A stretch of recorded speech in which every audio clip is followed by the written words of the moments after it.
Hello dear students, जैसा कि आप सभी बच्चों को पता है कि एसएससी सीएचएसएल का नोटिफिकेशन आ चुका है और ऐसे में बहुत सारे बच्चे जो एसएससी सीएचएसएल के लिए प्रिपरेशन कर रहे हैं उनके लिए ये वीडियो है जिसमें मैं आपके साथ एक स्ट्रैटेजी डिस्कस करने वाला हूँ। क्या आपकी रणनीति होती है, क्योंकि बिना रणनीति के अगर आप चलेंगे तो बात नहीं बनेगी।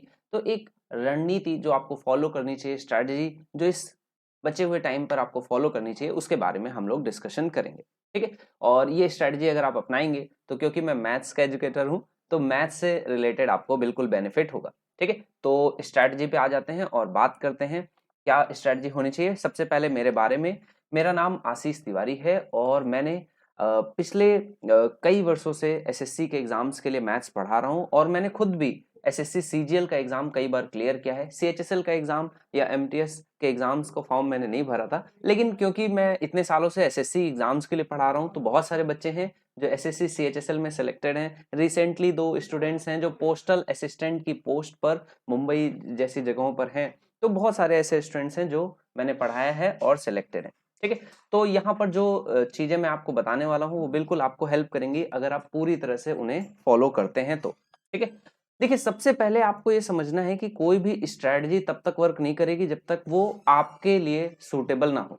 तो स्ट्रैटेजी जो है वो आपको अपने अकॉर्डिंग बनानी है, और अपने अकॉर्डिंग आप कब स्ट्रैटेजी बना पाएंगे, जब आपको एग्जाम से रिलेटेड पूरी जानकारी होगी। ठीक है, तो मैं यहाँ पर पूरा फोकस करूंगा टीयर 1 के एग्जाम पर, क्योंकि इसमें अभी तक टीयर 1 का एग्जाम होता था, उसके बाद आपका रिटन एग्जाम होता था, लेकिन अब उस पार्ट को हटा दिया गया है। अब आपको इसको 2 पार्ट्स में कर दिया गया है, टीयर 1 और टीयर 2। तो हम लोग अभी पूरा फोकस करेंगे टीयर 1 के एग्जाम पर। क्या आप तरीका रखें, किस तरह से आप पढ़ें। देखिए, आपको 60 मिनट मिलने वाले हैं। जैसे आपका एसएससी सीजीएल के एग्जाम के पैटर्न में चेंजेस किए गए, सिमिलर वे में एसएससी सीएचएसएल के पैटर्न में भी चेंजेस हैं, लेकिन सेम चीज है कि प्रीलिम्स में कोई खास चेंज नहीं है। प्रीलिम्स आपका बेसिक वे में ही रहने वाला है। यहाँ पर सबसे अच्छी बात जो है वो आप देख लीजिए कि जो मैथ्स का पार्ट है उसमें बेसिक अरिथमेटिक स्किल लिखा गया है। यानी कि आपको अरिथमेटिक का पार्ट, जो कि मैक्सिमम बच्चों का अच्छा भी रहता है, उसी पर ही फोकस करना है। और आपका सेम क्वेश्चंस रहेंगे, 1 क्वेश्चन 2 मार्क्स का रहेगा, नेगेटिव मार्किंग रहेगी 0.5 मार्क्स की। ठीक है, बाकी पैटर्न सेम है, 100 क्वेश्चंस है, 200 मार्क्स, 60 मिनट्स, 1 घंटा आपको मिलेगा, इसको अटेम्प्ट करना होगा। टीयर 2 का जो पार्ट है वो काफी बड़ा सा है, 2 मॉड्यूल्स हैं, 2 सेक्शंस हैं। एक सेक्शन में आपके 3 पार्ट्स हैं, जिसमें कंप्यूटर जैसा कि सीजीएल में है वैसे ही ऐड कर दिया गया है। इंग्लिश और जीए ये सेक्शन 2 में है। सेक्शन 1 में मैथ्स और रीजनिंग है। तो ये आप देख पा रहे होगे, सिमिलर पैटर्न बना दिया गया सीजीएल जैसा। तो टीयर 2 जब आएगा उस टाइम पर हम लोग टीयर 2 से रिलेटेड डिस्कशन करेंगे। टीयर 1 के लिए मैं आपको मैथ्स से रिलेटेड किन चीजों पे पढ़ना है, किन चीजों पर फोकस करना है, वो बता देता हूं, जो कि आपको लास्ट टाइम में, जो बचा हुआ टाइम है ना आपके एग्जाम का, उसमें आपको हेल्प करेगा। देखिए, मैथ्स के लिए सबसे इंपॉर्टेंट जो चैप्टर रहता है जो कि बेसिक है ना, इस बचे हुए टाइम में आपको ये बहुत जरूरी हो जाता है कि आप चैप्टर वाइज चीजों को पहले कवर करें और चैप्टर वाइज चीजों को पढ़ें। तो मैं आपको ये बोलूंगा कि भाई नंबर सिस्टम से रिलेटेड चीजों को जरूर पढ़िए। नंबर सिस्टम आपका बहुत इंपॉर्टेंट हो जाता है, नंबर सिस्टम से रिलेटेड चीजों को पढ़िए। देन आपका सबसे इंपॉर्टेंट जो है वो यहाँ पर है। टीयर 1 के लिए आपको इसी पर पूरा का पूरा फोकस करना है। ये जो पार्ट है ये आपका टीयर 2 के लिए रहेगा, इसको आप अभी प्रीलिम्स में स्किप करिए। ठीक है, तो क्या क्या आपको पढ़ना है ये मैंने यहाँ पर लिखा है, एक बार मैं फिर से लिख दे रहा हूँ, देख लीजिए। सबसे पहले आपने नंबर सिस्टम को पूरा कंप्लीट पढ़ लेना है। नंबर सिस्टम से रिलेटेड जैसे बेसिक क्लासिफिकेशन हो गया, डेसिमल और फ्रैक्शन में चेंजेस हो गए, नंबर्स के बीच में रिलेशन हो गया, को prime, prime numbers, HCF, LCM, ये इसी में आ जाएगा। ठीक है, एचसीएफ एलसीएम के पढ़ने के बाद आप आ जाओगे हार्डकोर जो अरिथमेटिक चैप्टर्स हैं उन पे, जैसे कि basic chapters, percentage, ratio and proportion. यही आपका तरीका होना चाहिए, इसी क्रम में भी आपको पढ़ना चाहिए। मैं उसी क्रम में लिख रहा हूं जिस क्रम में आपको पढ़ना चाहिए। परसेंटेज, रेशियो एंड प्रोपोर्शन, ये दोनों सेम चैप्टर्स हैं। या तो आप पहले रेशियो एंड प्रोपोर्शन को पढ़िए, फिर परसेंटेज, या फिर percentage then ratio and proportion. उसके बाद आ जाओ एवरेज पे। एवरेज बहुत इंपॉर्टेंट है, आने वाले चैप्टर्स में यूज पड़ेगा, इसलिए एवरेज को पढ़ लो। और यहां पर इसके बाद पढ़िए alligation and mixture. Alligation mixture से क्वेश्चंस आना कम हो गए हैं, लेकिन इस चैप्टर का यूज करके टाइम, स्पीड, डिस्टेंस और बड़े बड़े चैप्टर्स, सिंपल इंटरेस्ट में, कंपाउंड इंटरेस्ट में इनका यूज पड़ता है, तो वो क्वेश्चन बहुत आसान हो जाते हैं। तो ये 4 चैप्टर्स को मैं बोलता हूं बेसिक पिलर्स। आपका कोई भी घर आप बनता है तो वो 4 पिलर्स पे खड़ा होता है ना? बोलते हैं ना कि किसी भी जो राजनीति है वो 4 पिलर्स पे खड़ी है ना? किसी देश की ग्रोथ जो होती है वो 4 पिलर्स पे होती है। तो मैथ्स की और उसमें भी अरिथमेटिक पार्ट की जो ग्रोथ है ना, वो इन 4 पिलर्स पे है। अगर आपने ये 4 पिलर्स बहुत स्ट्रॉन्ग कर लिए ना, तो इस पे बेस्ड जो बाकी के चैप्टर हैं, जैसे सिंपल इंटरेस्ट हो गया, कंपाउंड इंटरेस्ट हो गया, टाइम स्पीड डिस्टेंस हो गया, टाइम एंड वर्क हो गया, प्रॉफिट एंड लॉस हो गया, ये सब इतने आसान लगेंगे ना आपको, आपको ऐसा लगेगा ही नहीं कि आप बहुत डिफिकल्ट या कोई नया चैप्टर पढ़ रहे हो। ये सब बहुत आसान हो जाएगा।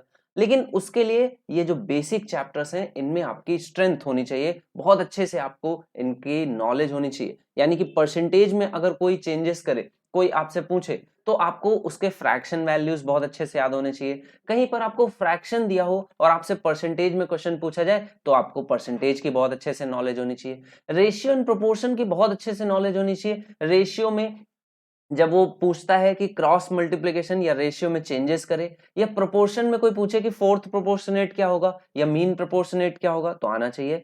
एवरेज में आपको डेविएशन मेथड आना चाहिए। डेविएशन पे बेस्ड क्वेश्चंस हर साल एग्जाम में पूछे जाते हैं, तो डेविएशन बहुत अच्छे से आना चाहिए। एलिगेशन का रोल आपको यहाँ पर आने वाले चैप्टर्स में मिलता है। सिंपल इंटरेस्ट और कंपाउंड इंटरेस्ट में, कंपाउंड इंटरेस्ट में रेशियो मेथड्स का मैं यूज करता हूं। सिंपल इंटरेस्ट पूरा का पूरा परसेंटेज पे बेस्ड है। प्रॉफिट एंड लॉस रेशियो और परसेंटेज दोनों के ही जो टेक्निक्स हैं उनसे सॉल्व करने पर बहुत आसान हो जाता है, बड़ा मजेदार हो जाता है प्रॉफिट एंड लॉस, है ना? और इसी तरह से जब आप एचसीएफ एलसीएम पढ़ करके आओगे तो टाइम एंड वर्क में एचसीएफ एलसीएम का बहुत रोल रहता है। इसीलिए मैंने आपको एक क्रम बताया कि आप इसी क्रम से जाइए, पहले नंबर सिस्टम, फिर अरिथमेटिक पार्ट। अरिथमेटिक में भी पहले 4 पिलर्स पे जब आप इस तरह से ये बिल्डिंग खड़ी करोगे तो बड़ी ही आसानी से आप इन चीजों को कंप्लीट कर पाओगे, देख पाओगे, समझ पाओगे, है ना? जहां आपने रेशियो एंड प्रोपोर्शन पढ़ा तो पार्टनरशिप में कुछ लगेगा ही नहीं कि पार्टनरशिप कुछ अलग से है। वही सेम क्वेश्चन आपको जैसा रेशियो में, उसी रेशियो में डिवाइड कर देना है जिस रेशियो में वो इन्वेस्ट करते हैं अपने कैपिटल को और जितना टाइम इन्वेस्ट करते हैं। तो पार्टनरशिप और रेशियो एंड प्रोपोर्शन एक ही जैसा चैप्टर लगने लगेगा। तो ये आपको इस तरह से कंबाइन करते हुए पढ़ना है। और प्रॉफिट एंड लॉस के साथ आपका डिस्काउंट कंप्लीट हो जाता है, तो डिस्काउंट को भी अलग से पढ़ने की जरूरत नहीं पड़ती है, सेम टाइप ऑफ क्वेश्चंस मिलते हैं, है ना? और देखो नंबर्स जब आप पढ़ रहे होगे तो नंबर्स के साथ साथ कुछ कैलकुलेशन की चीजें भी आप ध्यान रखिएगा। जैसे कि वहां पर आप 1 से लेकर के 50 तक के स्क्वायर्स को जरूर याद कर लो, है ना? अच्छा, कैलकुलेशन पार्ट में क्या क्या चीजें हैं जो आपको ध्यान रखनी है वो मैं आपको एक बार बता देता हूं, क्योंकि कई बच्चे होते हैं जिनको कैलकुलेशन पार्ट बहुत मुश्किल लगता है। देखिए, अगर आप इन चीजों को कर लें, सिर्फ और सिर्फ जो चीजें मैं आपको बता रहा हूं, सबसे पहली चीज है टेबल। पहाड़े पहाड़े आपको याद होनी चाहिए कम से कम 1 से 20 तक, ये मिनिमम है, इतना तो होना ही चाहिए। जो बच्चे आने वाली कैलकुलेशन को बहुत अच्छा करना चाहते हैं, इसके आगे के कुछ 6 नंबर्स मैं आपके सामने लिख रहा हूं, 21, 23, 29, 31, 32 और 37। ये 6 नंबर्स जो मैंने आपके सामने लिखे, इनके भी पहाड़े अगर आपको याद हो जाएं तो आपके लिए कैलकुलेशन बहुत आसान होगी, क्योंकि इन्हीं नंबर्स का मल्टीप्लिकेशंस, इन्हीं नंबर्स के मल्टीपल्स आगे आपको क्वेश्चंस में मिलेंगे। तो 21, 23, 29, 31, 32, 37 इनके पहाड़े आप याद कर लीजिए, ठीक है? स्क्वायर्स आपको कहां तक याद होने चाहिए? 1 से 50 तक के स्क्वायर आपको कम से कम में याद होने चाहिए। 1 से 50 तक का आप स्क्वायर याद कर लीजिए। और देखेंगे आपकी बार बार एग्जाम में भी क्वेश्चन पूछा जाता है, 51 का स्क्वायर आपको मिलेगा, 52 का स्क्वायर मिलेगा। 1 से 50 तक आप जैसे याद करोगे तो 51, 52 भी आपको देखने पर ही ध्यान रहने लग जाएंगे। आपको क्यूब्स याद करने कहां तक? 1 से लेकर के 30 तक। 30 तक के क्यूब आपको कम से कम याद होने चाहिए। नहीं याद होते हैं तो कम से कम 1 से 20 तक के तो क्यूब याद ही रखो। भाई देखो, 10 तक तो सभी को याद है, फिर तो आप सब कॉमन कैटेगरी में आ जाओगे। लेकिन आपको उसके आगे भी बढ़ना है, तो 11, 12, 13 एक एक बार लिखो, एक एक बार याद करो। 16, 17, 18, 19 और 20। 20 का याद रहता है तो ये एक एक करके याद करो। फिर जैसे ये याद हो जाएगा तो फिर 21 से आ जाओ और फिर 22 पे आओ। नहीं कुछ याद होता है तो कम से कम 25 तक ट्राई करो, बाकी जितना याद हो जाए उतना ही काफी है, जितना ऐड हो जाए उतना ही अच्छा है ना? तो आपको टेबल, स्क्वायर्स, क्यूब्स ये याद रखने हैं। अच्छा देखो, ये मैं अरिथमेटिक के पार्ट के लिए बता रहा हूं। जब मैं एडवांस यानी टियर 2 के लिए आपको बताऊंगा तो मैं आपको ट्रिग्नोमेट्रिक रेशियोज भी बोलूंगा कि कुछ कुछ याद रखने हैं, मेंसुरेशन के फॉर्मूलाज को भी बोलूंगा, लेकिन अभी क्योंकि बेसिक अरिथमेटिक स्किल्स हैं तो यहाँ पर मैं उन पार्ट को स्किप कर रहा हूँ, ठीक है।